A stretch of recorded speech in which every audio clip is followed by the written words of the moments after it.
और महाराष्ट्र में वंदे मातरम विवाद के बीच मुंबई के कोलाबा में बीजेपी नेताओं ने समाजवादी पार्टी के विधायक अब्बू आजमी के घर से महज 100 मीटर की दूरी पर वंदे मातरम का गायन किया। और इस दौरान मंत्री मंगल प्रभात लोढ़ा, विधानसभा अध्यक्ष राहुल नार्वेकर और मुंबई बीजेपी अध्यक्ष अमित साटम के साथ कई कार्यकर्ता मौजूद रहे। वैसे बता दें कि कल अब्बू आजमी ने लेटर जारी करके वंदे मातरम गाना गाने से इनकार कर दिया था, जिसके बाद बीजेपी के नेता उनके आवास का घेराव करने पहुंचे थे। इसे देखते हुए मौके पर भारी पुलिस फोर्स की तैनाती भी की गई थी।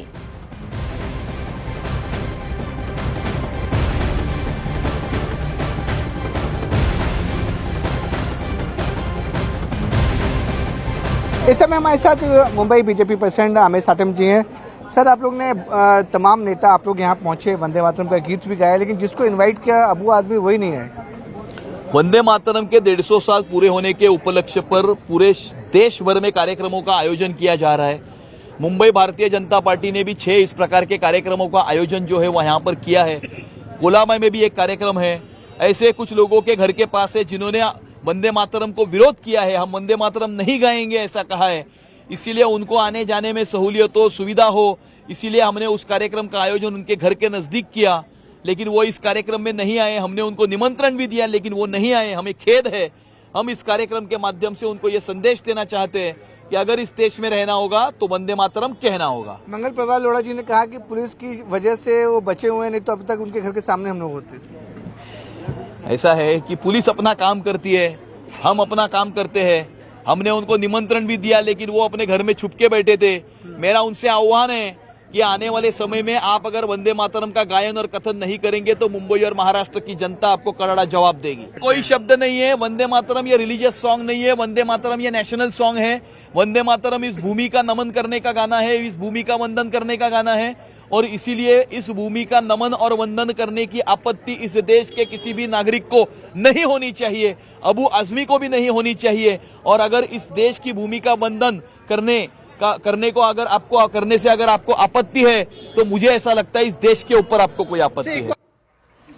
और इस बीच कर्नाटक के बीजेपी सांसद विश्वेश्वर हेगड़े कागेरी ने राष्ट्रगान को लेकर विवादित बयान दे दिया। उन्होंने दावा किया कि भारत का राष्ट्रगान जन गण मन ब्रिटिश के स्वागत के लिए लिखा गया था और उस समय वंदे मातरम को राष्ट्रगान बनाए जाने की जोरदार मांग उठी थी।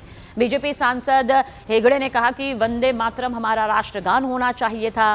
बीजेपी सांसद के अब इस बयान को लेकर विवाद खड़ा हो चुका है।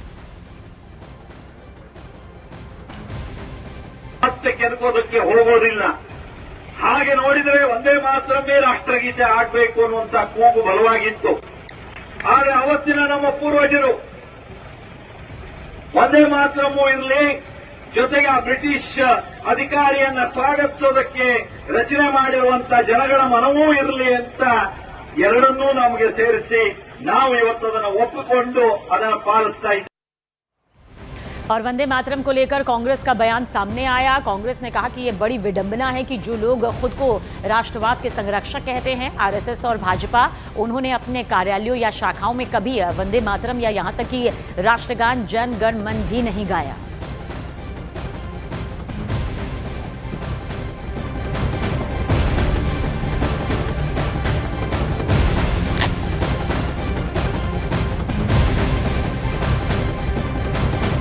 तो देखिए किस तरह से अब इसे लेकर पक्ष विपक्ष आमने सामने आता हुआ नजर आता है। लेकिन कांग्रेस का ये बयान वंदे मातरम पर सामने आया है, जिसमें बीजेपी और आरएसएस को निशाने पर लिया है, निशाना यहां पर साधा गया है। कांग्रेस ने कहा कि ये बड़ी विडंबना है कि जो लोग खुद को राष्ट्रवाद के संरक्षक कहते हैं, आरएसएस और भाजपा, उन्होंने अपने कार्यालयों और शाखाओं में कभी वंदे मातरम या यहां तक कि राष्ट्रगान जन गण मन भी नहीं गाया है।